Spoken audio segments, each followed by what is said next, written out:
Good morning. Today we're going to be talking about what being an outlier in the real estate industry really means. Good morning, everybody. Josh Break the Real Estate and Property Management. Hope you're having a fantastic day. We're going to be talking about outliers and what it really means to be an outlier in the real estate industry. Now, I'm referencing Malcolm Gladwell's 2008 book, Outliers, The Story of Success. In this book, and if you haven't read it, I highly recommend picking it up. It will change your life, hands down. Amazing. Actually, pick up pretty much any of Malcolm Gladwell's book, and you won't regret it. Nonetheless, in this book, which has become very popular and has taken on its own rule, basically kind of the 10,000 hour rule, where if you want to become great at something, put in the 10,000 hours, and there's a pretty darn good chance you're going to become great at whatever it is you're devoting yourself to. Now, I wanted to apply this back around to the real estate industry. Very few people will put in the deliberate practice in real estate like they would, for example, shooting free throws in basketball, making putts on putting greens, for golf, practicing chess, whatever it might be.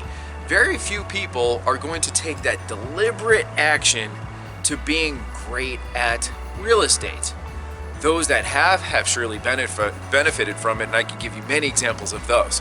So, here are a few examples. Okay, 10,000 hours. Well, in 10,000 hours, you can make approximately 200,000 phone calls. 200,000 phone calls, I would hope, should get you approximately 2,000 sales. If you do apply that 10,000 hours to open houses, let's say you do a 3 to 4 hour open house and we give you an hour setting up and taking down. Well, that's approximately 1,667 open houses, which would hopefully lead to approximately 464 or 5 sales. Now, let's say you knock on doors. That 10,000 hours would allow you to knock on approximately 150,000 doors, which could potentially lead you to 2,250 sales. 10,000 hours of actual practice, of actual focus on becoming great at the real estate craft can have the exact same effect as potentially Michael Jordan, LeBron James practicing free throws, as Jack Nicklaus practicing putts, Tiger Woods practicing putts. You go down the line, it will have the same benefit for you. So my 3 tips for you today are, number 1, deliberate practice. If making calls is going to be your thing, deliberately practice. What's your script? What's working? What's not? Do 50 of this, see what works. Do 50 of another, see what works. Compare the two, adapt, change it, improve it, move on, right?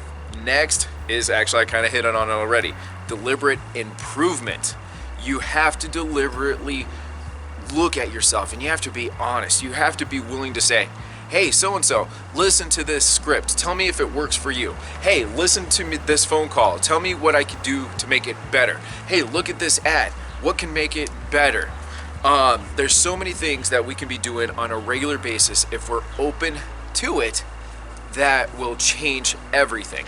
I mean, it could be as simply as saying certain stupid little things like and some, or like I just said, like, or and stuff, or there are a billion examples of people, oh, I'm just calling you. Well, why are you just calling me?